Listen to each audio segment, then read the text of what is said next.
Hello and welcome to a midweek Wardy's Waffle. I'm just stood actually on the new turf that we laid a few months ago. Those of you who are new to the channel and are wondering what I'm on about, just look at update 91 and 92 and you'll just give you a bit of an update on this turf. But I'll just turn the camera around in a second to explain what we're doing. Anyway, this update we've got, we're looking at spreading the last of the sewage sludge on land that's coming sugar beet. We then have to solo that in. Unfortunately, we had a bearing break up on the solo, which caused us a bit of grief, so we had to repair that and then have to get the solo going as well to incorporate the sludge. So about 20 minutes, 22 minutes long, midweek update. Thank you for those of you who are still responding to my question about what length of videos do you want. It seems like twice a week, about 20 minutes long is where we need to be, so that's what we're doing here. So I'll just turn the camera around and just show you this turf. Otherwise, let's crack on with this week's update, and if you make it to the end, we'll see you then. So this is the turf. You can see there's a few little holes in it. I need to put some grass seed in these holes and just put a bit of sand in there, I think, just to get the turf to grow. Just fill these little holes in, but really pleased with this because those are the old stables and we converted those into office and meeting room and yard room, staff room, whatever. And here's the sewage treatment works. We've just got to move that little area there because that's got the pumps in it and lights, warning lights, and that's just a cable going across the top. That's why I've laid that post out for the minute, just to let me know that that cable's there. But we're going to move that up to there out the way, and it'll be a bit easier cutting. But yeah, pleased with this. Just needs a bit of fertiliser and then a bit of grass seed, just putting in these few little holes here, and I think it needs rolling as well. Looking at that, got some worm casts, which is every turf grower's a football pitch nightmare. So apologise for the wind. I'm sheltering, as you can see, behind a hedge here just to try and stop the wind. It's quite windy today, and I haven't got my microphone. I still haven't found it. I must get another one with the muffle to make these videos better when it's windy. Anyway, you can see the sun's out at the minute. We've had some rain, 7 millimetres of rain this morning and last night after getting the oats drilled, which is disappointing. So we've got the sludge spreaders here. You can see this is the field coming sugar beet, which I put out in the video the other day, and so the sludge spreaders are here getting this done, and I'll just turn the camera around and just tell you what's happening and what they're putting on. There was round about 500 tonnes in a heap here, and this has virtually all gone. You can see there's not a lot left. I just hope they've got it spread evenly, because sometimes the tonnages that's delivered isn't quite right for the field, so I'll just hope they've got it applied right. Anyway, normally the application rate's about 17 tonnes per hectare, which is about 7 tonnes per acre, and that will give nitrogen. That will give us about 200 kilograms of nitrogen, a bit less, but it's not all available. It's not in an available form. And in year one we get about 25 kilos a hectare. In year two about 15, and then in year three about 10. But you can see the stuff's really dry by the lumps that there are here. Smells a little bit, but not too bad. But we're going to incorporate it obviously really soon. We have to do within a few hours, so we're going to get on with that. But yeah, and also phosphate, a lot of phosphate, around about 180 kilograms hectare of phosphate and 50 kilograms hectare of sulphur. And this is what I've been saying before in my other videos, that we don't need to put extra sulphur on, because this gives us all the sulphur we need. And then besides those three elements, there's a whole load of trace elements as well, which is so useful. Looking at this, I just need to tell the driver not to run down this track, because he's running up and down this headland and making a mess of this. There's a rut. Yeah, look at that. I would much rather they spread this out over the width of this headland. When you look there, you can just see there how deep that is. It's probably 9 inches deep. So I'm just going to tell him to run all over here and not run in the same spot. Again, apologies for the wind if you can't hear anything.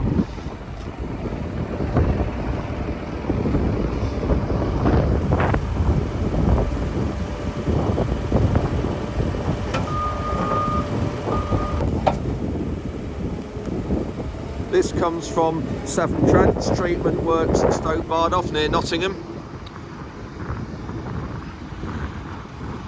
and we've been using Severn Trent now for probably, I don't know, 12-15 years maybe, and then Severn Trent, and then Anglian Water before that. So we've been on this now about 20 years altogether.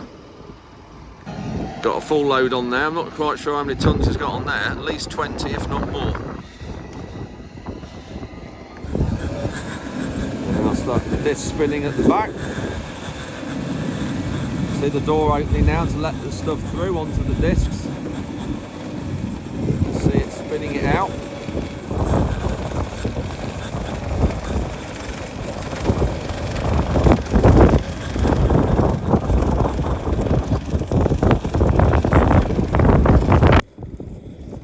So when you look what it's put on the ground, that's actually spreading it really well, because you can see how small, sorry, get it focused better, you can see how small the particles are.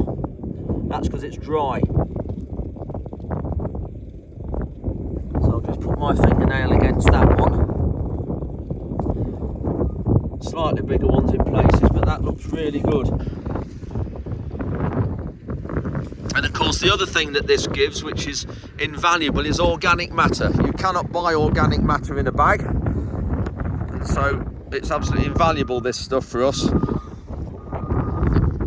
And the straw that we incorporate after harvest improves organic matter as well. Anyway, that's the quick look at the team, and this is the last field we'll be spreading this year, and then we'll have some more stockpiles. So I'll get out the wind. We've got some more stockpiles coming on the farm soon for spreading after this next harvest. And Tom's in one of the fields doing sugar beet soloing. We've had the sludge spread, as you've just seen, and we've got a bearing gone in the DD on the solo, he said. And they do go, maybe we have one a year go, we had one last year, and so we've got to take it to the workshop, fold it all up. Obviously this is the press, this is all right. The bearings don't very often go on that's not, it should be folding, and it's not. Well, it's the weight of the soil on it, which is not a lot on it actually. That's it, don't know what was wrong with that. It's all connected right through the whole machine, so you can fold it all up from the tractor. That's it, just put the straps on. Just transport. That's safe going, and we'll repair it down in the workshop tomorrow. That shows it's the bearing, because that's turning all on its own. And you can see the two halves of the DD. Yeah, that's not, and it's solid. You can see there's a gap here, no gap there, which shows it's dropped. It's tight up in there. And then the two halves of the DD there, they should be together, and you can see they're not like that. And then that's the comparison. This is the side of the bearings good. Look at that, spinning an absolute treat. And the two halves of the DDs here joined together, there's no gap, just touching. Perfect, that. So that just shows it's gone. So Tom will just lower the front end. There, and that then lifts the back end up, which brings that up off the ground a bit more. So that's all transport now going down the road. I think the whole length of this is 27 metres long, with the tractor, the cultivator, the solo there, and the press on the back. It's just 27 metres long.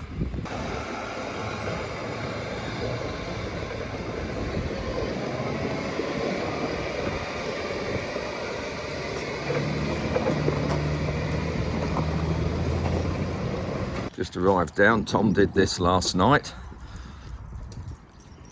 so that we don't waste too much time today. Middle of the DDs, they're always filled. Well, that one's empty. Filled with soil. Scrapers. Axles, you can see there's the bearing collapsed. Have spaces between each part of the DD to hold them at the right angle and tighten them up.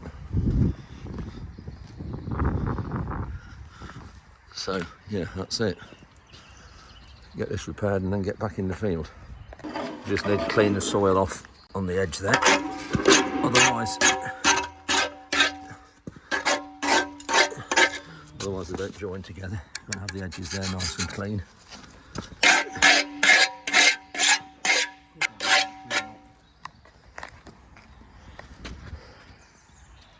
This is one of the spaces. You can see how it's worn bad. So luckily we've got plenty of these from all the Simba machines we've got. So you slide them on. There's an end cap there that's welded on. Spacer in the middle. These two join together. Tighten them all up with another spool there. Like that. And then put a bearing here. And then a load more DDs and another bearing the other end and a pillar. Just shows how worn some of these are. Look at that compared to that. If I can just difference. Just getting the forklift now so we can hold it firm and then slide them over from the top.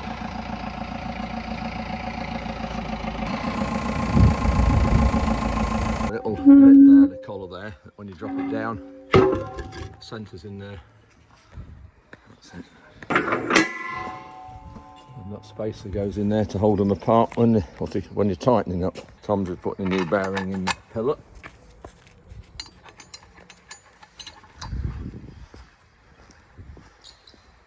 And it then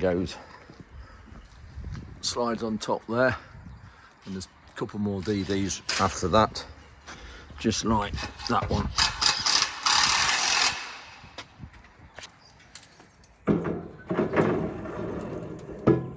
Just need to get the big rattle gun on. You can see the size of that socket. 90mm, Tom says, crikey. So there's a hole, no, there you go, for a split pin to go through, but we haven't quite wound the nut on enough. We've got to do it a bit more. And if you look here, you can see these have all gone concave, all those.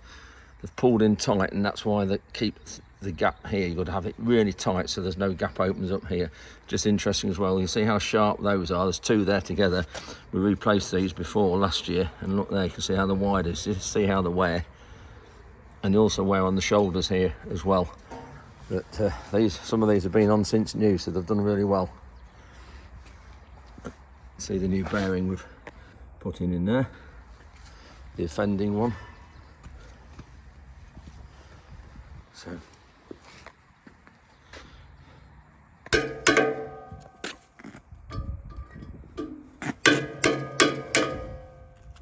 you can see the concave. If you just put a flat edge alongside, if I can do it like that, you can see there the gap.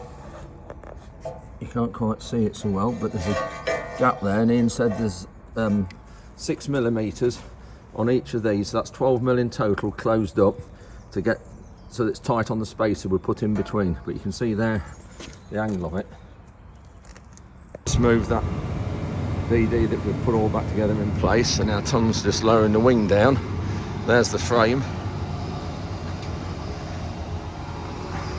Got to put the pillars, those pillars there, got to swing up and bolt around there.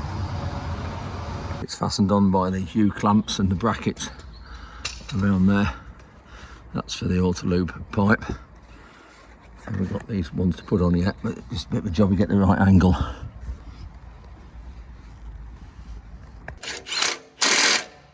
Got the clamps done. Last thing now is these scrapers to go on here.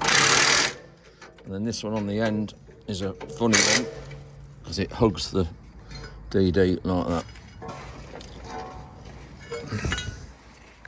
That's got it finished.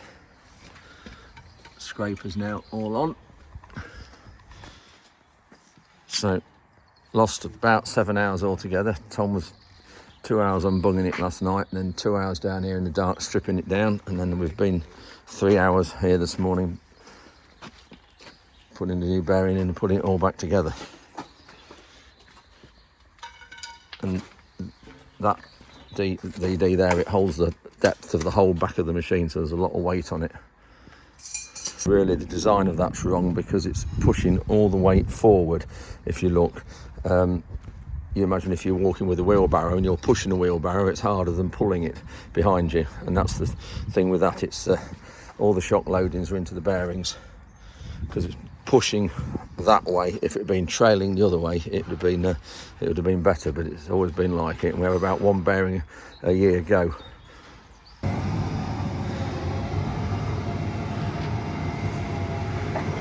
That's it, back to the field Tom goes.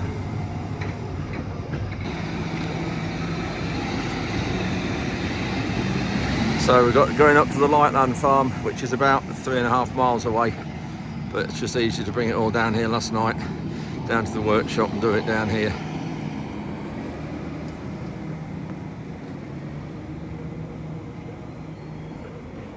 Now Tom's gone, we'll just need to clear all this up. There's some bolts, parts of bearings here, there, old nuts and bolts that weren't very good. We've replaced them with new, so we just need to clean all this up and put the tools away. Just saying, looking at this is the bearing that's come out of it, and Ian was just saying it's not short of grease, because we just wondered whether the auto lube wasn't getting to it, but when you look at that, there's plenty of grease in there. So yeah, we don't know what it is.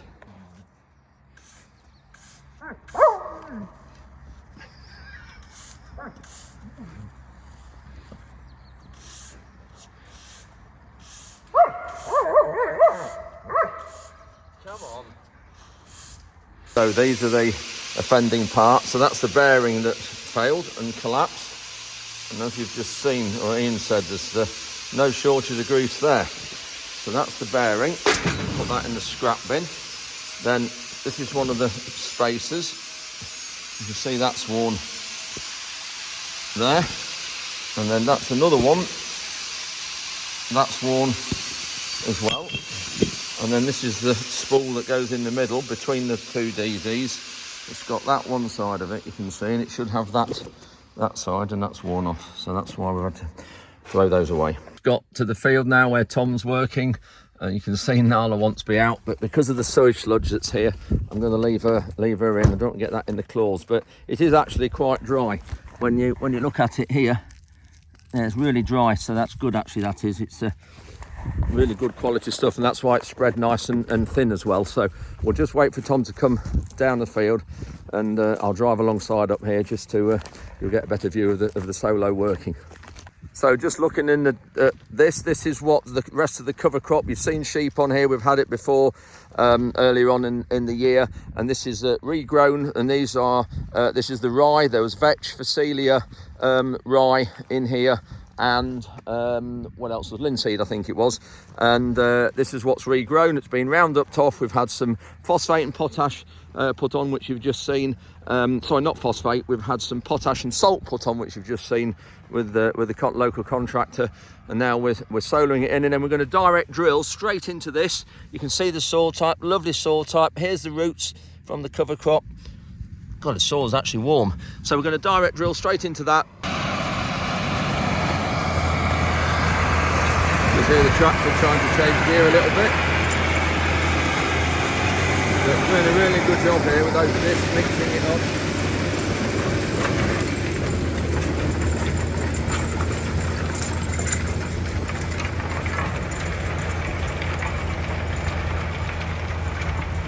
You can just see the legs actually are in the stone. You can just see them vibrating. I can just hear them here. You can just see the quarry stone. The limestone, sorry, there's quite a lot of stone here. There's only about probably 7 inches of soil in this field before we hit limestone, and there's no dikes, there's no ditches, there's no drains in here. It's all naturally free draining land, and it's great to have a few hundred acres of this type of land that we can get on really any time we like. Anyway, I'll just get in the Discovery and drive alongside him.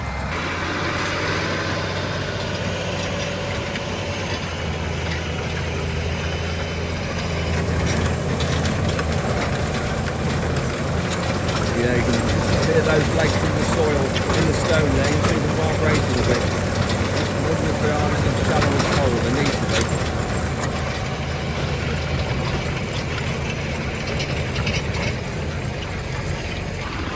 Just see the rear disc there, mixing it a bit more, a bit deeper. And at the times there, leveling it.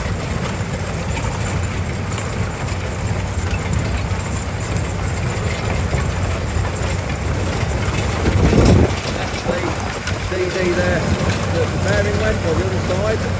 You see what that does, it just firms it after all that other work of the machine, and it firms it ready for the rear disc to put in a bit more and finish the job off. So no tractor.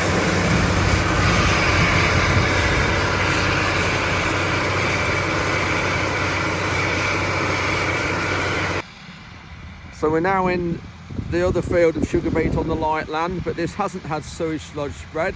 Still got the same cover crop in it, and this is now hopefully going to be planted with sugar beet tomorrow. Lovely sunset, you can see.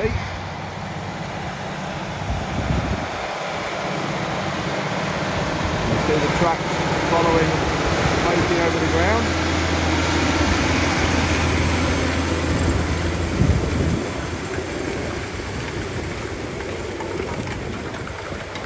More body in this field than the other one you've just seen. There's hardly any stone, hardly any limestone here. A lot stickier, a lot deeper, and you can just see that's the root structure from the cover crop. That's the rye root structure. But yeah, a lot more body in this field, and a lot deeper soil.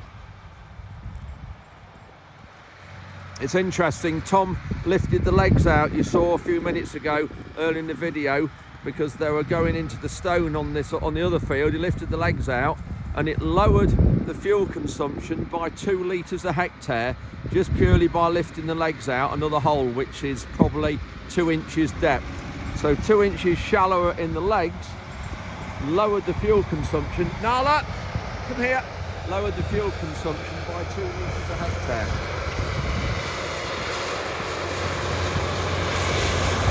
Doing really well here. So it's those legs there, lifting them up a hole. You can see they're a bit higher up now than they were a few minutes ago. Sticky, as you can see, lots of moisture in here.